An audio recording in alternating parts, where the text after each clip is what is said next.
hey there, just because Bonfireside Chat is coming to a close doesn't mean we are going away. That's right. If you have not given Watch Out for Fireballs a chance, now is the time to go do it.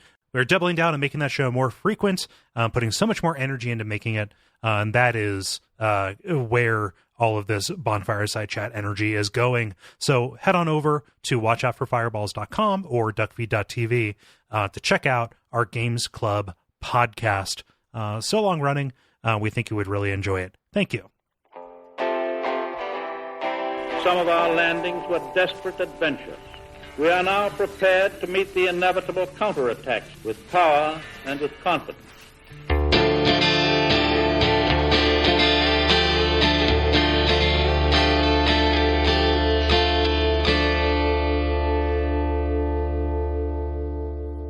My name is Gary Butterfield. My name is Kole Ross. And I'm Stewart McGowan. And you're listening to Bonfireside Chat After Dark. Secrets. Yeah. I think we're doing that way too quiet. I think the noise gate's going to cut it off. After Dark. Secrets. Yeah. Secrets.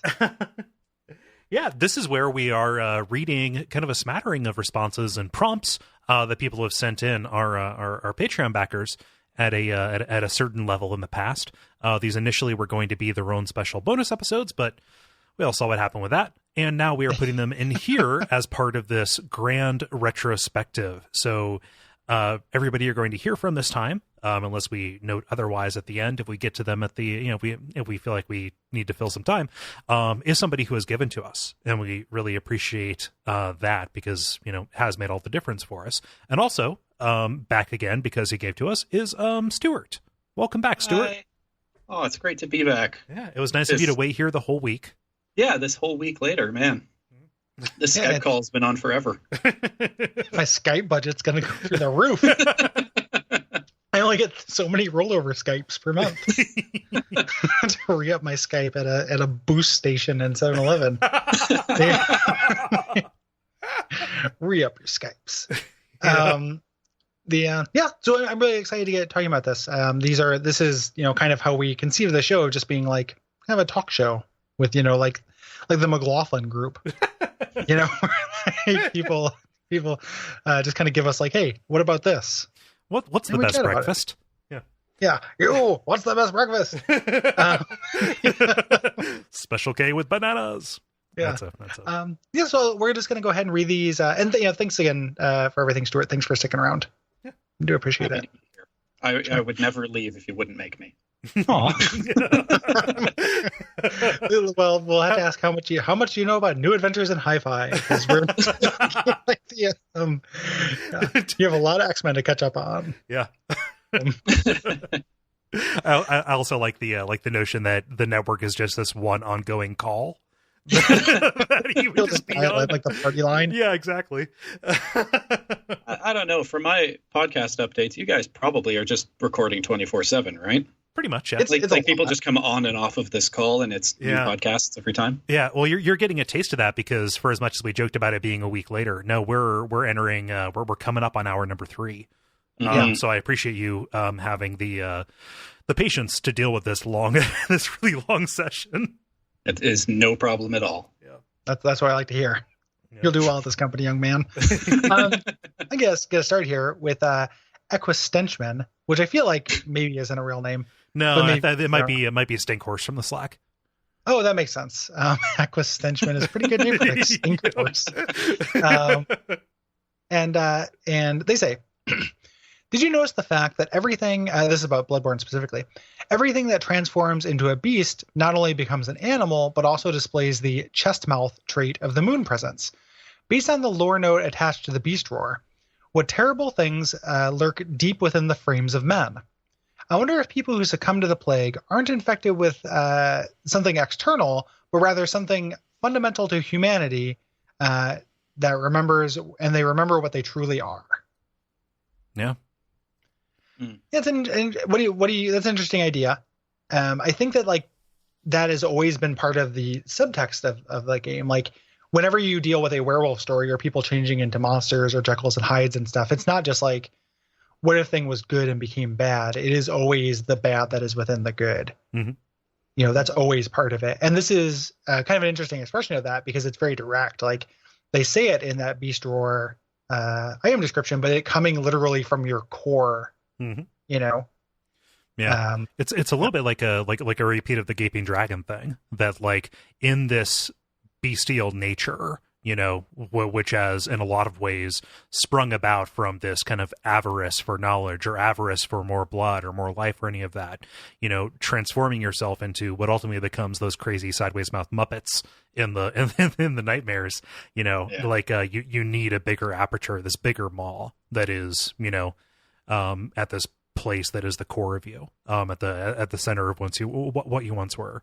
Yeah, I think it's really strong design. Yeah, it's not quite literally everything. Like the snake men don't turn into don't have chest mouths. Like, but a lot of them do have that kind of chest mouth. There could be some chest snakes there we don't see. That's true. Like just hanging out of his chest like a cool 70s like hairy chest. He definitely fires some snakes out of his arm. So as far as I'm concerned, it's just like 60 snakes in a man suit. Yep, trying to get into a movie. A movie, yeah. Can I see Fast and Furious? Naked Gun. Snake a bunch. Snake eyes. Yeah. Yeah, that is interesting. I didn't notice that. I really do appreciate you bringing that up. Yeah. Into some more general prompts here. We have Jordan M. Who writes in saying, after all this time, which enemy do you find is the best aesthetically designed in the series? Second to Mimics. Thank you for putting that in. Yes. Can I go first because I have an answer? Yep, take it. Chaos Eaters in Dark Souls 1. Yeah. I love those things. Yeah. Like, they're great. They're explicitly Lovecraftian. They look like elder things. Mm-hmm. You know, they're like Shadow of Time kind of things. They have that audio effect they make whenever they're close to you. Yeah. And they're just made to like be fallen into. Like they're just like really, really weird. And like to me, the apex of like goofy good. Yeah. Souls design. Like they're so dorky looking, but they still manage to be really unnerving. Yeah. It's a favorite. Stewart? I think I'd actually probably have to go with the way Seath looks. Like I love his weird orb tentacle bottom half and his big gossamer wings, because it's so it fits the mold of what a dragon is, but takes it in such a sort of sideways interesting direction that I think really speaks to how Dark Souls takes this medieval aesthetic that we're all very used to and twists it just slightly and makes it very interesting. Yeah. Well, that plays into his story too. Like he has an imperfect dragon, you know. So if he just looked like a dragon, you just had to take his word for it that he's imperfect. Like it's way better to have him look a little bit off. Hey, imperfect dragon, what's your one flaw? I care too much. Yeah. and it comes across well in the way he moves, where he like glides across the floor at you, which is weird and spooky with and his not little cilia. Yeah, and is not what like dragons are known to do. Like you compare him to a Skyrim dragon, which are fine, but are real generic dragons. Yeah. And he's just or even like Calamite. You know, even if you want to do the series, or even to the wyverns, you know. Well, even Calamite's got a neat design with that like one red demon eye kind of thing. But yeah, Seath just hits such a good and just speaks to his area and to what's going on so well. Yeah, I think. Related to Seath, actually, here's mine. The Channelers. Yeah, like just their entire visual design speaks to them being the eyes for this creature that cannot rightly see. And like the animation cannot be spoken of highly enough with their dance and just kind of the sense of menace that comes from them, you know, appearing all over the place. Like there were several good reasons why we played Spot the Channeler back in Dark Souls 1, not least of which is the fact that that level of read could be born by that entry in the series, but just because they're fucking weird. And everything about them makes sense once you get to the Duke's archives. And their stupid dance is so good. Oh, it's great. It's rich. Yeah, it's the best. Well, it led into one of my favorite. I think one of the best kind of like gimmick videos. The disco. Young Turks. Yep, the Young Turks disco. Yeah. Yeah. And none of us. I think that I'll speak for myself. I didn't say basilisk because I expected somebody else to say basilisk, but like that is the closest thing that the series has to a mascot. On the monster side, yeah. I was going to move to give basilisk an honorable mention on our way out because that's a really phenomenal design, and again that plays into the audio too. Yep. Like them having that audio cue is just so Pavlovian perfect. Like their little and the way they decided to use it later on, like, oh, they're on the other side of that door. I can hear what sounds like the Predator. Yeah.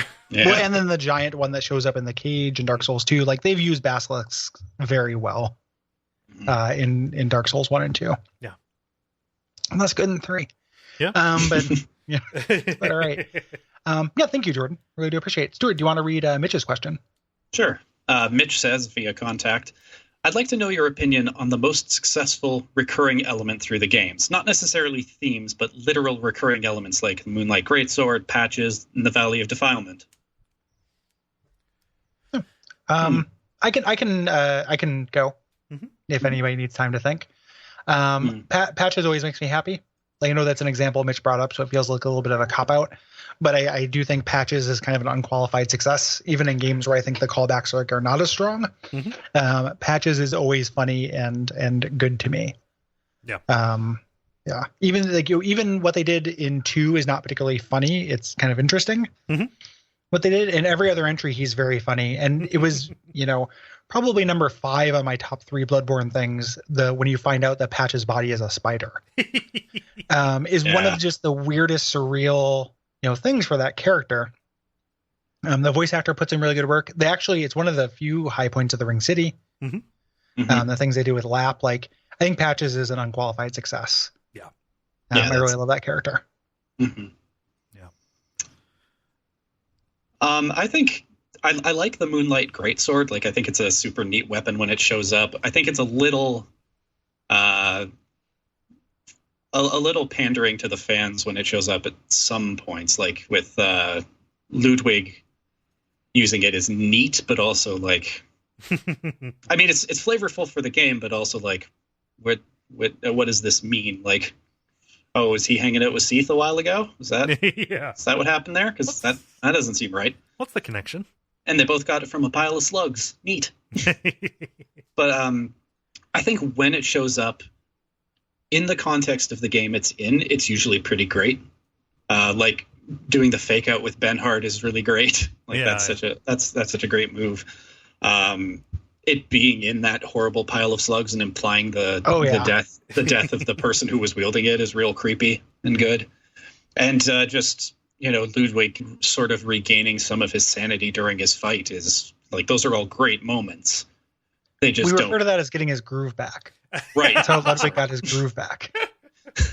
So he got his Moonlight groove back. Yes. Yeah. Groove light great. Yeah, I think all those moments are individually really cool, and I found cutting off Seath's tail to be kind of a pain in the ass, but otherwise, Moonlight Greatsword's pretty neat. Yeah. I feel like I scooped myself because I was the one who brought up Basilisk before, and I can't think of a better example than that. I think that Basilisk. I'm positive that there are, but I think that for me, Basilisk always come back to the Ash Lake, and the connection with Curse and stuff like that. And so, I understand that is my own headcanon at this point, but to see them spread about, and to see them always used pretty tactically to instill dread in you, even in Dark Souls 2, where the curse isn't really that big of a deal. I think that them not changing that design one lick, and even making those weird rats at the back of the research hall that call that back to mind. I think that is that is something I'm glad they decided to latch onto and keep on trying with. Yeah. Mimics are a good answer for this too. Yep. Again, just an honorable mention. I didn't want to say Mimic because it was disqualified from the earlier thing, but and it's so disappointing that there are no Mimics in Bloodborne. If there had been Mimics in the chalices, it would have singularly raised them a letter grade up to F-. It would have got them to the lowest grade you could get, which would have been nice for them because it's but that would have been a really cool touch because there are secret walls there. Yeah. But it's Mimics are very, very well used, and I like the way they always articulate a little bit different. Seeing the ways they've used the different ways they've used secret walls throughout the game has been kind of interesting too. Like because they're only in the Chalice dungeons, right? In Bloodborne. Mm-hmm. Can't think of any that are in the main game. So that's a sort of a strange move. That would have been a great insight thing. Yep. Like, insight should have pointed those out. Anyway. Yep. Yeah.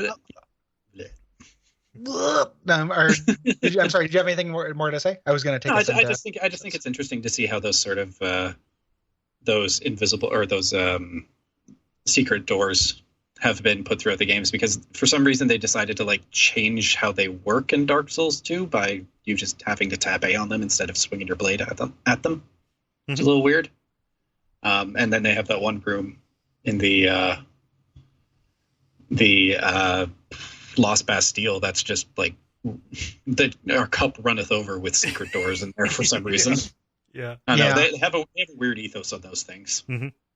Yeah, they do that multiple secret door trick like a couple different times to different effect.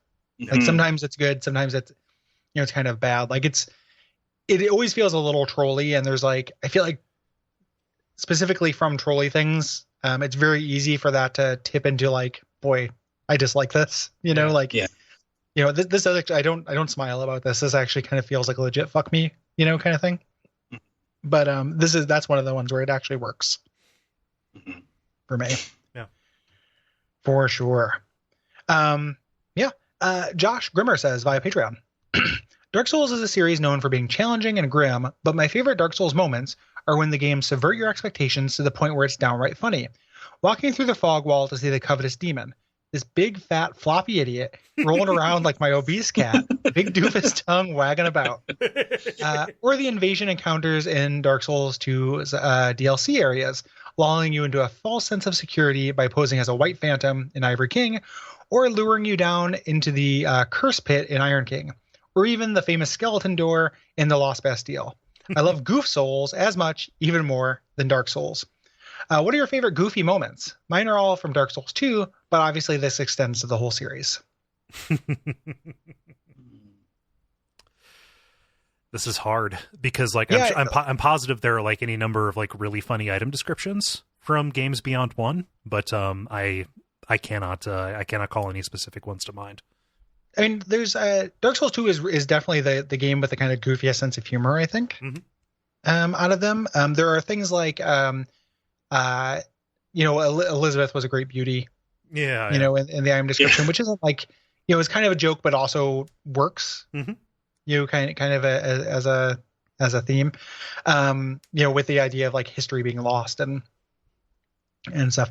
All those moments are ones that I really love as well. It's kind of hard to, I guess, like just to go a little bit further back, I would say the Adjudicator. Yeah. In Demon Souls is, he's very similar to the Covetous Demon, that he's like just a, kind of a big dopey fat guy. I think one of the reasons like the Covetous Demon I don't love, like I don't hate it as much as people tend to hate him, but I don't love him. I think the reason why the Adjudicator works a little bit better is it has the audio component too. Yeah. Right? Like everything is like obesity horns. But he's so goofy. Like this little bird is like bird nest in his head controlling this big like blob monster with a gigantic butcher knife. Like somebody made that knife. Yeah. He accidentally stabbed himself like an idiot.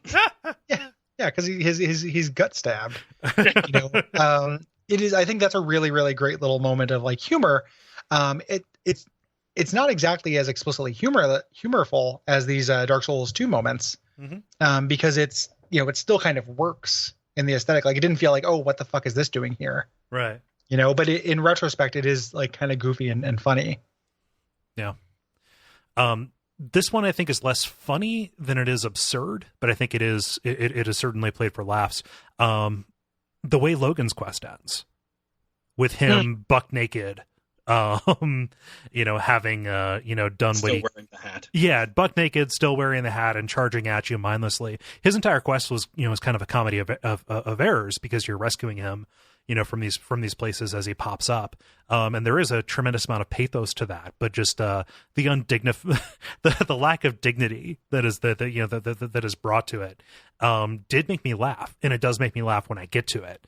But I think that it is you know, it is funny in a way that I think is still meaningful for Souls. Yeah, that moment does double duty. Yeah, because it's goofy because nudity is inherently like funny, but it's also you know, like it's unsettling too. Yeah, it's tragic. Yeah.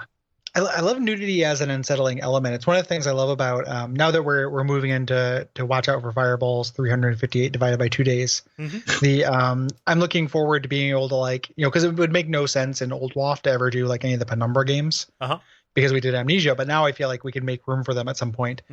And the Penumbra games do wonderful things with nudity. Oh yeah, like ding dongs all over the place.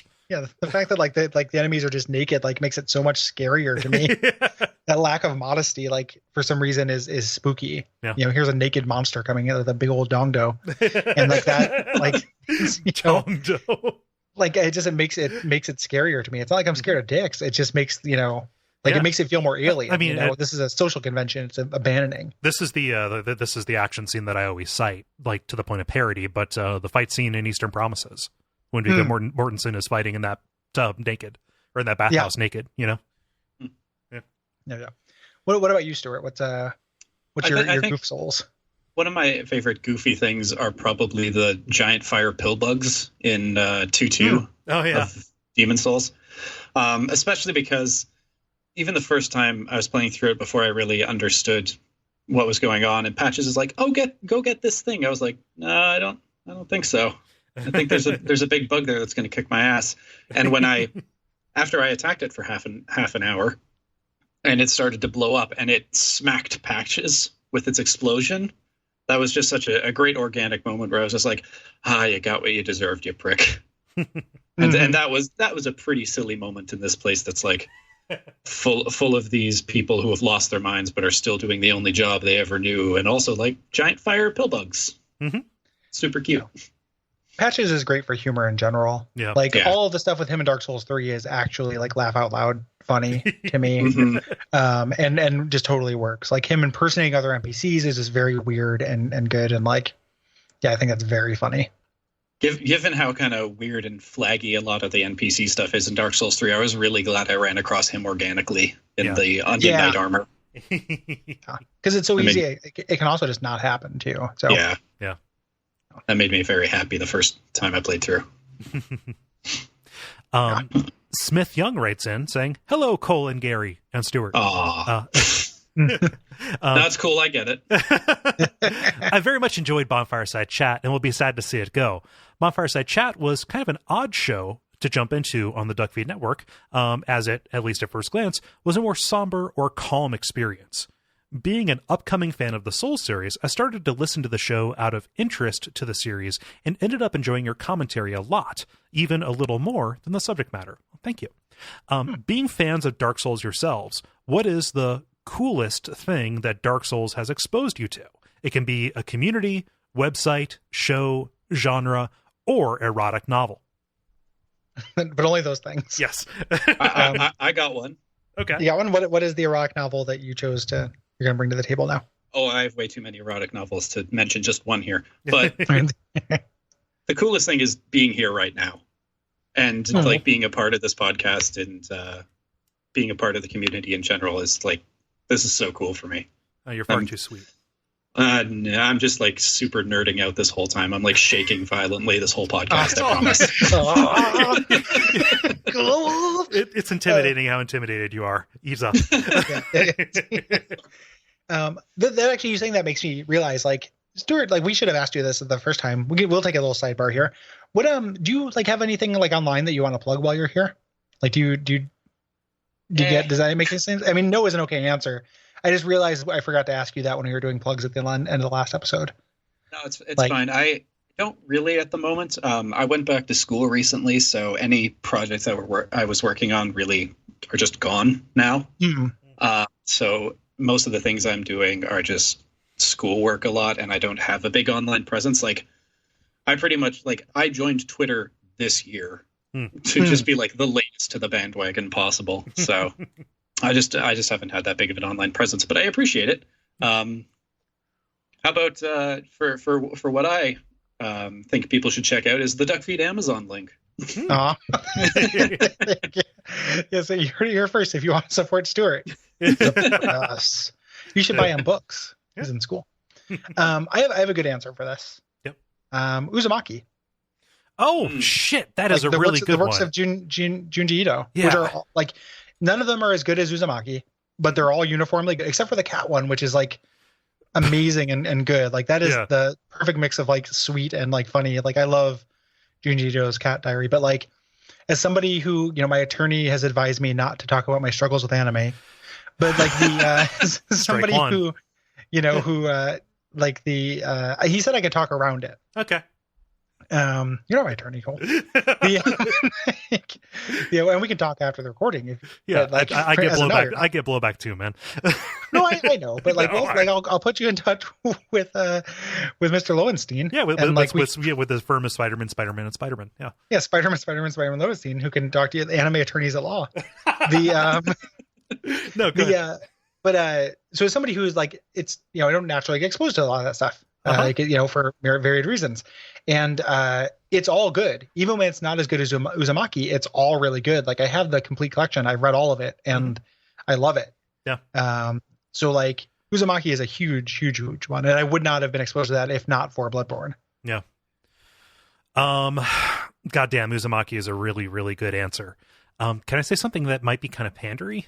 I've gotten to talk to so many great people by doing this show, and I wouldn't have done the show without Dark Souls. Like, oh man, somebody on Twitter, I think it was Allison, asked me like, hey, top moments on the podcast and stuff, like talking to Stuart Wellington, having Danielle on, like all of that stuff. So like getting plugged into this kind of network of people who really care about Souls and stuff has been kind of life-changing in a way that we've talked about an awful lot. So I apologize if that kind of like is a politician like answer to skirt around it, but like that's definitely had the biggest impact on me. I mean that's probably true for me as well. I just Uzumaki felt was very direct, but like it's funny because there are people who like Jeremy Greer is my buddy. Like we hung out in person and like if he comes out to Portland or if I'm down there, like we're gonna hang out, like we're friends. And like Allison is my friend. Like I've made like actual friends. And then people who are where it's a little bit more like professional, like people like Stuart Wellington or something like that. That has been I'm a awesome star fucker. It's fine. No, I'm just... See, I care about the little people, Kole, and the thing that's different between you and me is that you only care about how things can advance your career. Right. And I get that, like it's America and everything, but for me, it's more about. But like that stuff is really huge to me too. Like talking to like Austin Walker, who like is somebody who I admire a lot. Who's writing and fucking Vadi. Like who's somebody like who got me. Was very instrumental in getting me to like get past that first layer and kind of realize there's more to this. Richard is really, really great. Yeah. How about this? Oh gosh, what's his name? The Patience Elemental. Lobos. Yeah, Lobos. Mike Villalobos, who is like we got to meet in person in Austin, and is like such a sweet dude. Yeah. And just it has been very cool to meet those people. Yeah. Both people who have become friends with and people who I've just remained admirers but have gotten a chance to kind of talk to and have been very patient with their time or very generous with their time and insight has been really, really phenomenal. Yeah. Like all kinds of like those little moments. The last episode of this is going to be full of that shit. Yeah. Like doing, like getting like Jason Killingsworth's book, like Keza McDonald's like book. That was that was a really cool opportunity. Like we had a lot of things like that. Yeah. So it's that's been really ridiculously huge. So Joey says via Patreon, we've seen lots of Souls-likes, and we've seen how divided opinions are on them both in the Duckfeed community and the greater Souls community. What is it that makes a successful Souls-like to you? What have some Souls-likes gotten right? What have they gotten wrong? What is one attribute of a Souls game you wish Souls-likes could get right, or that you would like to see make its way into mainstream AAA games? It's a good question. Yeah. Mm-hmm. I feel like we talked about this a lot in the Hollow Knight episodes. Yes. Mm-hmm. Because I think that game gets the things that are important to me right better than other Souls-likes we've done. Which is that sense of meaningful exploration, like a big interconnected world, like every kind of corner you push against having a research hall or a Castle Cainhurst behind it. Yeah. which is very important to me. Yeah. In these games, atmosphere, mood, yeah. And just let's say meaningful visual storytelling. Not just environmental, but like actually telling you stories about the creatures and the world, and specifically the bosses, just by the way they look and move. That is something that we saw a little bit of in Hyper Light Drifter, but was lacking elsewhere. Yeah. Yeah, I really can't think of a Souls-like that nails it better than Hollow Knight does. It's a weird thing, because I know people who won't play it. Like there's a thread on the Something Awful thing where it's like people are just like, I'm going to skip that because I have no interest in that game. And I just have this sense of like, please let us convince you. Yeah, that's tragic. Like, please let us convince you, because if you like Dark Souls, I feel like there's a lot there. And like if you literally just can't do a side scroller, like I guess I get it, but it is it's extremely strong. Yeah. Yeah. And then like the thing that the reason why Souls likes don't get it, I feel like, I mean, there's different ways that they failed, but I feel like what people are taking is just like, be as hard as possible. Yeah. Which that's not what I play these games for, What's that new sci-fi one that just came out? The Surge. Right. That one, like, maybe it's great, I don't know, but it doesn't hold a lot of interest to me because it doesn't seem like it's going to have that sort of atmospheric connection and that depressing atmosphere that just like is so good in the Souls games. Yeah. I really hope it has at least half the atmosphere that Lords of the Fallen does. Yeah. I would like to play the Surge. Like that's cheap. That's a cheap joke, but and people have said it's pretty good. Yeah. So I'm interested in it. I think aesthetically it is less interesting to me in general. I always like dragons more than spaceships, but like, I am curious about it. Joke's going to be on you when you're playing the Surge and you cross into another dimension and it's a snowy castle. Damn you! Forsaken Castle Surgehurst. For defiance. The thing that I would like to see happen, into mainstream games, and like Souls DNA is everywhere now. Oh yeah. Like there's some Souls in Breath of the Wild. Like there's like a little bit of Souls in lots of things, and that's recursive because there is a little bit of Zelda 1 and Dark Souls. Like, that kind of becomes it's not something that a lot of things aren't things that Souls invented. It's just things that they brought back. But the crop of Souls, like, I think has made me think that the thing I don't necessarily look for is just like, dodge based, stamina based combat, which is a real defining part of Souls combat. I think the thing I want AAA games to take is atmosphere and a sense of secrets and a sense of storytelling. Yeah. And stop trying to ape the combat, because even when it works okay, it's not like the base combat in like Salt and Sanctuary is unfun. It's just there's so many other things that are more important. Yeah. So that's my take on it. Yeah. Well, it's specifically more important to us and our treatment and stuff. Like we just happen to be three people, it sounds like, who share very similar values. Yeah, it's just the things that make it feel more special, I guess. I like that the Souls games are very deliberate in that, like, I have to be careful about my choices of what I am actively doing, like, giving those attacks their wind-up speed and things like that. But I feel like a lot of AAA games kind of take the wrong lesson there, which is like, well, you should be bad.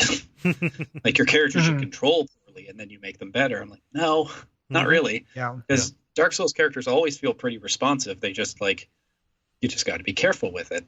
And there is an element to that I like, but it tends to, like, I can't remember the name of it. There's this little pixel arty platformer game that touts itself as a bit of a Souls-like, but your character is so weak, your attack range so tiny that it doesn't get to show off any of its combat or anything because it's so difficult to fit that kind of stuff together. Ugh. Yeah, that's definitely a potential downfall. So, and also I think that, like, some of the things, I think that Hollow Knight was explicitly, they probably were explicitly inspired by Dark Souls. I think a lot of the good stuff we're going to find that has Souls DNA are going to come from things not trying to ape Dark Souls. It's going to be like your Breath of the Wild and stuff, where it's like, well, this is an undeniable kind of trend in game design that people have just kind of picked up on. But even like Hyper Light Drifter, which has a little bit in common with Dark Souls or Hollow Knight or Shovel Knight rather, which are really, really great games. It's more about, I don't know if it's a direct inspiration though. Yeah. And those tended to be a lot more successful. So like maybe don't try to be Dark Souls. Oh yeah. Yeah. Just like, pick up something that you think is a good idea, but don't intentionally try to rebuild the same thing and make it a little bit different, Yeah. Mm-hmm. Yeah. Is this you, Cole? That was Stewart, so this is going to be you, Gary. Oh, okay. Yost says via Patreon. Do you guys have any thoughts about translating any of the Souls games to tabletop role-playing games? Thank you for asking this question. This is a good question. Since starting the series, I've been thinking about this and have since found out that Duckfeed Slack friends I roleplay with are working on powered by essentially a tabletop RPG translation. So this is our community member, Weegraph, who's doing Bloodborne adaptations for Urban Shadows, which is a Powered by the Apocalypse, aka Dungeon World thing. I've looked at his playbook. And also Joey from Space is working on a Dark Souls adaptation. I don't know about that one, so I don't know if it's Powered by the Apocalypse. I think the Joey who just asked the question before this is the one that is mentioned. So. Oh, interesting. Yeah. So let me know on Slack whether I like looking at these playbooks. Yost continues. My own sense is that Bloodborne seems to be the richest setting for a more socially focused tabletop RPG, and the Dark Souls and probably also Demon Souls will be a little bit harder to pull off because the worlds are much more empty. A stronger focus on combat and environmental exploration would make more sense. Regardless, there's something very evocative about the world building and atmosphere of the Souls series and the way it invites you to actively participate in puzzling the stories together that makes me think about tabletop RPG adaptations when other games don't tend to. I'm curious as to what your thoughts are. What would be the best way to do it, and what would be cool or less cool about it? Yeah. Oh, what a question. Good question. Yeah. So I guess here would actually be a good time to mention that a friend of mine and I made an entire Magic the Gathering set based on Bloodborne. Whoa! Is that online anywhere? No. I would. Can you send it to me? Like I won't share it. I would just like to see it. Yeah, sure. You can definitely take a look at it. It's kind of middle of the road in how we ended up on it, but in doing that kind of thing, we took a look at a lot of the mechanics and how you would try to adapt them to a turn-based or like much slower setting. And it's pretty difficult because if you want the physical experience of playing a Souls game to translate into a tabletop game, it's there's going to be some dissonance there because you just can't get that like perfectly timed dodge rolling atmosphere into a tabletop game in the same way. And doing it with dice, for instance, just doesn't feel good because it doesn't feel like it's your skill that's applying to it in the same way. Yes. Yeah, it's random. So like the way dice, the way they emulate things just kind of by percentages are way, way different than how like player skill kind of reflects on avatar skill in Souls, versus tabletop. So like I've thought about this a lot as a thing, and I think you don't try to do that. No. Like you don't try to make it you jettison that and you set that as an expectation that you're not going to try to emulate that, because the way to do it would be some kind of skill-based thing at the same time. Mm-hmm. Something like maybe like Dread does, where like there's a skill element. You're playing Jenga, that takes skill. You wouldn't want to use, but Dread would be terrible for it because, or if it was like some kind of skill challenge, like there are RPGs that you do a skill-based thing. You play like a round of jacks or something, to attack. But that's ludicrous. So you don't try to do that. Instead, you focus on those secondary like kind of story elements, and you focus on like feel of the world, like that kind of iterative progress, the kind of harshness, and try to express things that way. Yeah, build the cycle into the actual flow of play.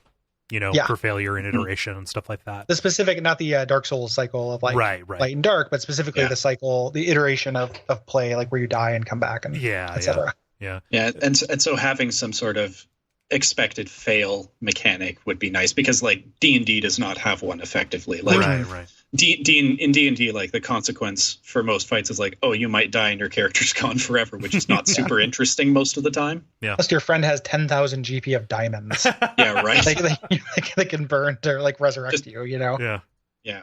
So like having a more nuanced fail mechanic, something that, and if you're trying to go for that oppressive Dark Souls atmosphere, you can do like, sort of permanent wounds and stuff like that, which you don't have to do it that way, obviously, but that's one way to try to get that atmosphere if you're getting beaten down by the world as you push your way through it. Yeah, or make it like a World of Darkness, Vampire the Masquerade, like what is it, Masquerade Violations kind of thing with hollowing, and actually use that as a, like, if there is any kind of social storytelling that is in that, or improvisation, make that a check on your rolls for like, oh, you're hollow, aren't you? Stuff like that. Like I could see that being something actually like taking like a Dark Souls 2 interpretation of it, where it is kind of a cumulative penalty. Yeah. And I think that, or Yost is, or sorry, go ahead. The one other thing I wanted to mention was that a tabletop RPG is kind of inherently a group experience, and that's got a fundamental difference from the atmosphere of a Dark Souls world. I've done a couple one-on-one tabletop games, like just a tabletop game for a single person, that have got a lot closer to that kind of atmosphere, because you can make it the same. You can push that sort of loneliness and that feeling a lot more than, when a bunch of people are eating Cheetos, drinking Mountain Dew, and making stupid Monty Python references at each other. Oh, Jesus. For instance. High school D&D. Yeah. Doritos, Mountain Dew. Beer and pretzels. Like, I was just about to say that. Like, it is a one-on-one game would be better for Dark Souls, and I think that Yost is right on when he says that Bloodborne would work better as a group game because it has that sense, that of a living world. Yeah, you can have that, but that also gets into the difference between capturing tone and setting. Right. So like theoretically, there are people alive in Dark Souls. Like you could use Dark Souls as a setting, no problem. It's just whether you would capture that atmosphere or tone. Like, this is a difficult question to actually answer. Like, I can't answer this definitively. I just know what kind of things I would want to consider, but I haven't seen a game that does it really. Right. Yeah, I think Power by the Apocalypse would be the best way to do it. I think that would be the one that I would be more interested in playing. Take that and modify it with a certain set of rules. And you'd have to, like, doing that, like, that would work. But there is a thing where Powered by the Apocalypse, like the defining feature of how that game works is that you fail forward always. Yeah. And that runs a little bit contrary to the idea of there being like a fail state, like death being a thing. Yeah. But even then that runs contrary to having a team thing, because if somebody dies in an encounter, and even if they're going to come back, what happens for the rest of that encounter? That person just looks at their phone for the rest of the time. Like it's exceedingly tricky. Yeah. Which is part of why I think that it hasn't quite been done. Right. I think you could get the kind of atmosphere, and you could get the setting very easily in Powered by the Apocalypse, but maybe not the mechanical tone. Yeah. Particularly well. And I'm not saying that to throw WeGraphs things under the bus. Like, I read a very early draft of them, and they were good, but it's like the game system I don't think lends itself that well. Yeah. To it. So I don't know what would, like, we played our group played Torchbearer recently, which is very oppressive, but it's oppressive in a different sense. It kind of gets a little bit of that feeling of mechanical oppression through, but we hated it. It wasn't very fun to play. Yeah, you switch systems like halfway through, right? Yeah. We finished the story in a different system because like it was just like it just wasn't like particularly fun. It didn't fit with our group. Like, it's a really impressively designed game that didn't fit with our group.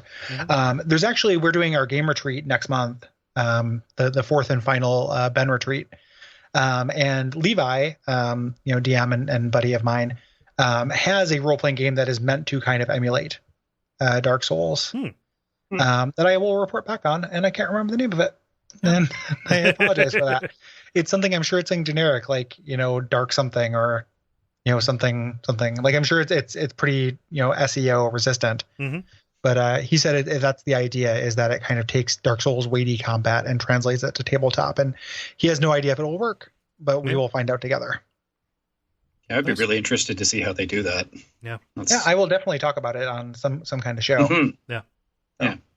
Cool. Yep. Zloot Monkey via Patreon says, "Hi guys.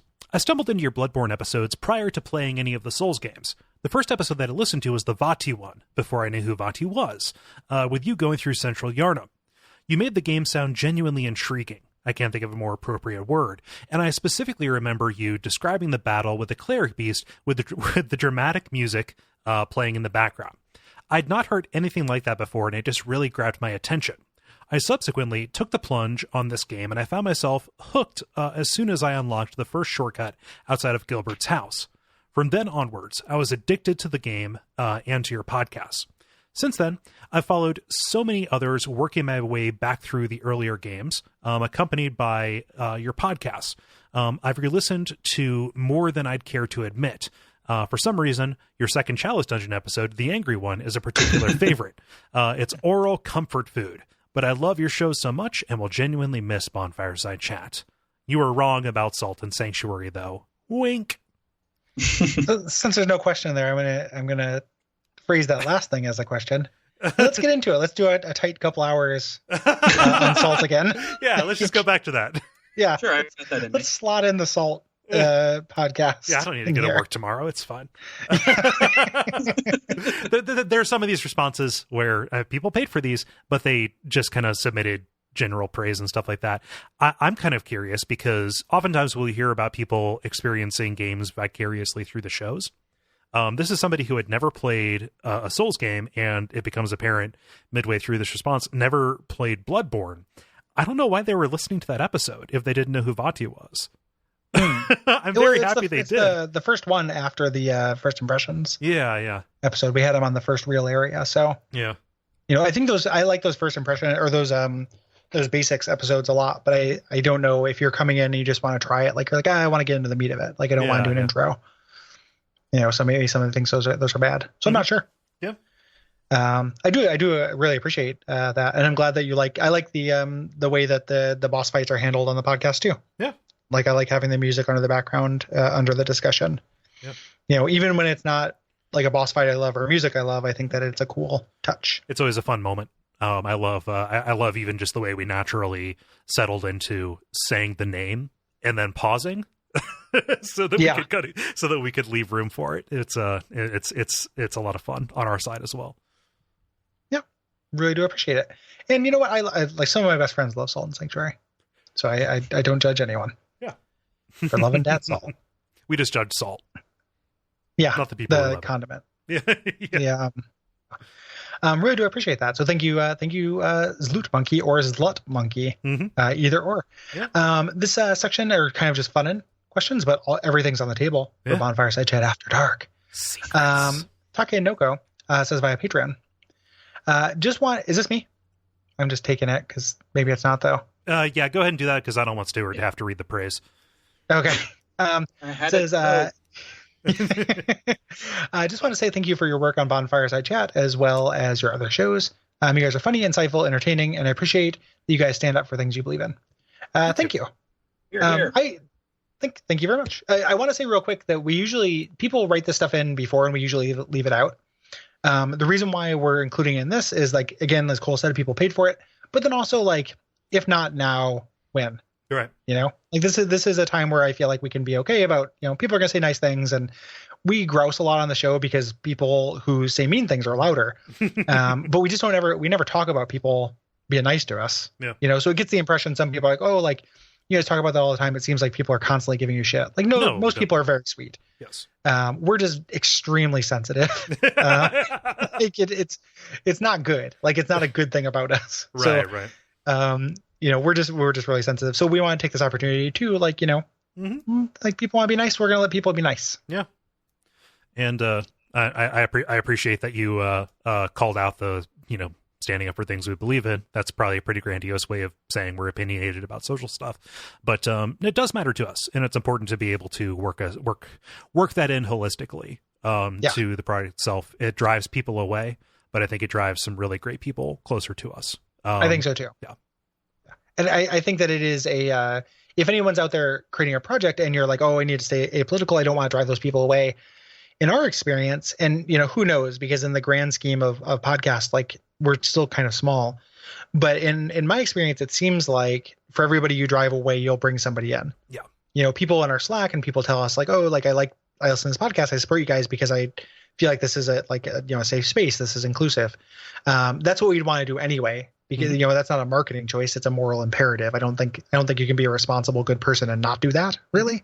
But you gain as much as you lose, I guess, is my point. Yes. And also just like, it's also just the right way to be, I don't know, like, I don't want to try to remain politically neutral about things. Mm-hmm. That's frustrating, no. and it's not fun, and it's not natural. Right. Feels unnatural to me to do that, and it can be actually harmful. Like a position of complacency benefits the oppressor. Yep. And that is generally true. Yeah. So. As a person who lives in the country next to yours, this has been an amazing circus to watch this last little while. Oh, God. And I'm so tired, Stuart. I'm so tired. It ain't great, Stuart. Yeah, it doesn't seem nice to be in. And I think it would be a real dangerous time to be neutral on some of the crap that's going down. Yeah. So it's just the way we are. It's not a put on. It is not us acting and playing it up for any kind of appreciable benefit. There is a cost associated with it, but that is worth paying in order to just kind of be ourselves and speak about the things that matter to us, both within the things that we talk about that are on topic for the show and the things that are adjacent to it, because everything is touched by the issues that we sometimes dip into. And I'm kind of sympathetic, like when people are like, "Hey, stay away from politics." Like, I'm not sympathetic when people are like that because they're like, "Oh, you shouldn't because that's not your job," or if it's just because they disagree with them and they just don't want to hear things they disagree with. Like, I'm not particularly sympathetic to that. Right. I don't mind if those people stop listening. Like, it's listen to what you want to listen to. That's not the issue. But I'm more sympathetic to people where it's like, I come to this for an escape. Mm-hmm. I don't want to hear about that stuff. Yeah. But it's like, I just feel like that's a big ask. Yeah. To be like, hey, Gary and Kole, you get to worry about this all day long. And then you have to sit down and just pretend like you're not worried about it for 2 hours. Yeah. And it's like, well, it's going to bubble up, Yeah. So I don't know. We live here too. I mean, I don't live there and I'm worried about it. Yeah, it ain't great. Like, it's not like anybody's gonna come out of the smelling like a rose. Yeah. It's no good. Right. So, yeah. Stuart, do you want to read David's? Sure. On the lighter note, David Petroko via Patreon says, "Fuck, marry, kill. All of Soulsborne is valid." Which holy crap! It is a broad palette. My cup runneth over. Can I do mine because I've got it prepared. I just want to get it off my chest. Okay, Mm-hmm. So fuck would be Sigmire because he's adventurous. Oh, you're taking characters, not games. Oh God. Okay. Yeah, I'm taking characters. That's how I read that. I would like to marry demon souls. Okay, yeah, definitely characters. That's more sensible than what I was trying to compare into. Okay, so here we go. Fuck would be Sigmire, adventurous. Gregarious, cushion for the funny. cushion. Well, yeah. Mary would be Siglind because she is devoted and she would go to the ends of the earth for me, and that's what you want. That's so weird though. You guys would be fucking your dad. No, I mean it's not all happening at the same time. Okay. And then kill would be Sigvard because he's too stupid to live, and I'd be doing him a favor. You've redeemed me. You've redeemed that. I don't care about the weird way you've made Siglind doing, really skeeved out your wife. At some point in that wedding, you're going to have to say your dad was better at this. In my head, fuck, marry, kill is not all happening at the same time. So. It's like some kind of Padre Nocta.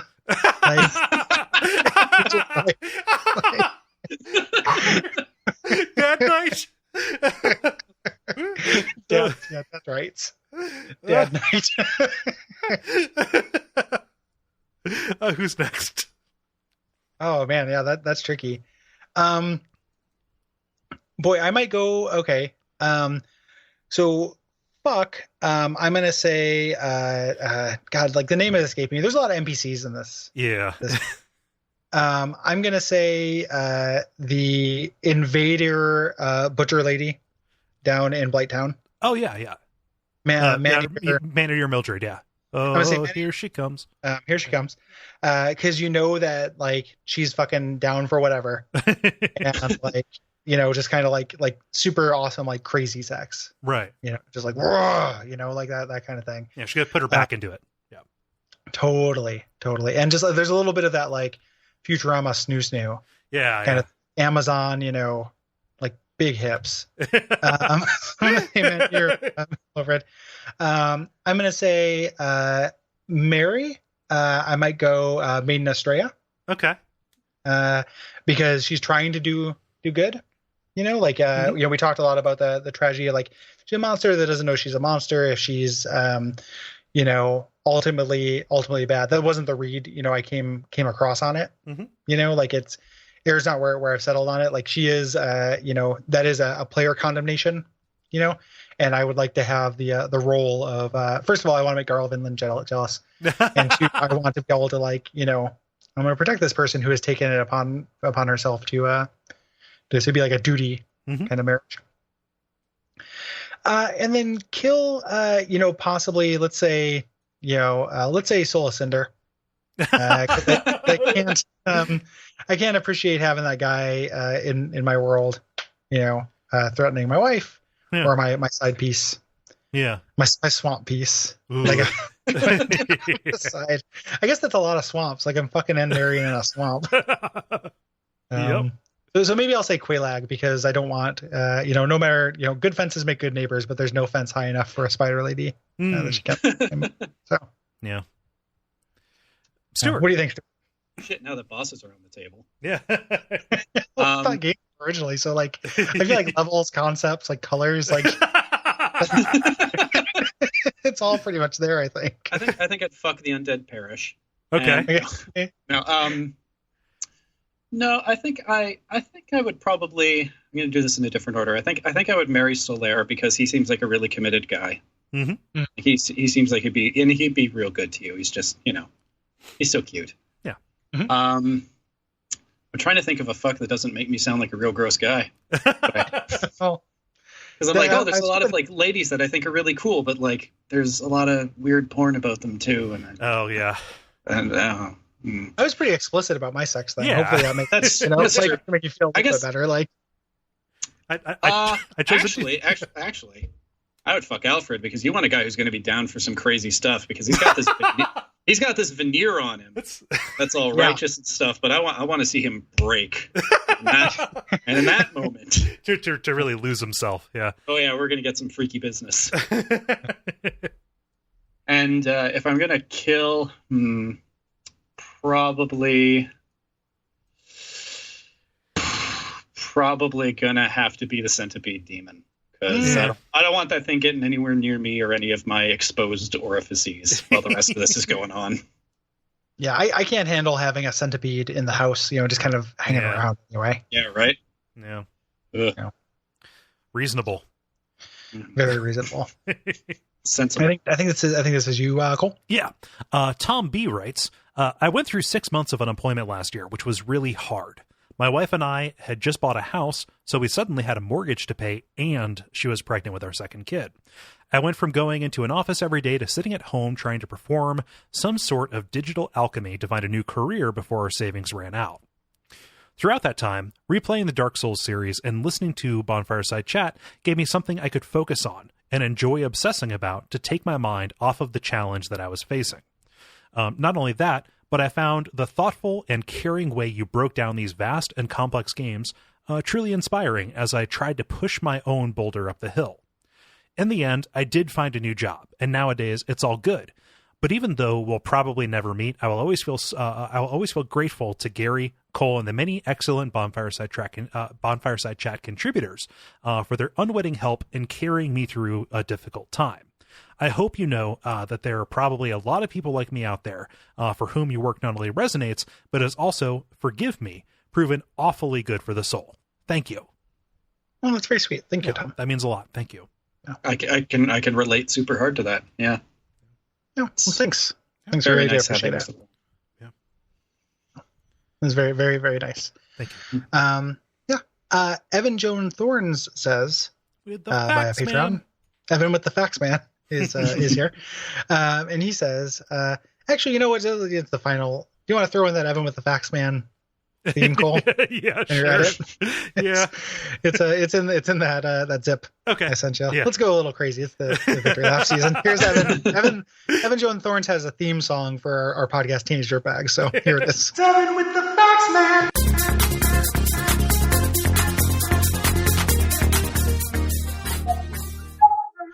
As somebody who is not a huge Soulser, Soulslight, Soulsician, but who is a total nerd for unconventional storytelling and world building, I love this show because it helps me understand and appreciate the lore as I play through the games, where I might, Reed definitely would, miss it if I was just solely focused on the gameplay. I would have never have understood the appeal of From if you guys hadn't provided such an accessible point of entry to what would otherwise have seemed an impenetrable series. Yeah, happy to help. Yeah, you should become more of a Soulsician. Yeah. I mean, that that was part of the initial kind of like pitch or motivation for the show, was to kind of make that travel guide. You know, we thought that the different areas would bear that level of discussion, but like, you know, we found some cool stuff and we couldn't stop ourselves from talking to each other about it. And we figured, hey, it might be good to get this down in a place where other people can hear it. So like, I'm happy to hear that, you know, even now, these 4.5 years later, that is still coming across and coming through as part of the mission. So like, yeah, that's great. You know, and if anybody, you know, who is listening who doesn't wants to get in the games and we can help out with that, I'm happy to do so. Because as much as, you know, the last season like was more negative, like it doesn't mean that these games don't mean a whole lot to me. Yeah, you know, like I do want more people to play them. I think they're important to play. You know, I think that they're they're definitely part of the canon. Yeah. You know, like and necessary, and you can learn a lot, and they helped me out a lot thematically too. Like there's a lot of kind of emotional truth to the games that I think is very resonant. Yeah. Yeah. Mm-hmm. Who called it Dark Souls and not Resident Evil? Yeah. I think that's gonna be it. Yeah. For these. Yeah. So we really do appreciate everybody who wrote in. If you are one of the backers who are at the level where you get to give us a prompt, at the time you're hearing this, Cole, do they have time to send in for the second wave? Yes, they do. Okay. So I used up a lot of the ones that came in. The response kind of flow has been a little bit drier than I expected. So please check your emails or check on Patreon and get those in. I have no idea if it was just because it was a little bit too early or not. You have time, and you know, as long as you get it in over the next kind of handful of weeks, things should be good. So please use the form that I sent out and posted on Patreon. And if you said, hey, I backed at that level, but I didn't get that, please contact me, because I can't come seek you out. I can't see who has gotten it and who hasn't due to email delivery problems. Yep. And if you wrote in, if you're not a patron and you wrote in anything and you're like, hey, why didn't you read our thing? We're giving preference to the Patreon backers who are at that tier, who get to give us a prompt. Mm-hmm. If we run out of other things to read, we will definitely read other thing, read non-patrons, but we want to make sure all those people are taken care of first. Yes. So that's kind of the idea there. Yeah. So not that we don't appreciate it, but that is the idea. Right. Cool. So thanks everybody for writing in. Yeah. And thank you, Stewart, for sticking around. This has been a long recording session. And you've done a very good job. Oh, well, thank you. Super happy to be here. Yeah. You're a natural, man. Yeah. Like this was, it is, it's actually, I'm surprised it's not like that awkward, but there have been times where it's been more awkward, and I'm not obviously not going to name names, but like there have been times like where things have been, less smooth, and this I feel like was very smooth. Yeah, it's cool. I can hear it on Days of Future Cast. It's okay. So we really do appreciate you sticking around. We appreciate everyone who's listening, everyone who's stuck with us for the whole series. Mm-hmm. I hope that you will continue to stick with us for the rest of this, and we'll check out the other shows on the network, because the network is not going anywhere. In fact, this is us doubling down our commitment to it. And we're very excited about what's coming up, as far as mostly watch out for Fireballs, but our other shows as well. You can check out all of our plans at patreon.com/Duckfeed.tv. Yeah. I think that's about all. Tell your friends, and we will see you next week with our talk about Dark Souls 2. Absolutely. Umbasa. Umbasa. Umbasa.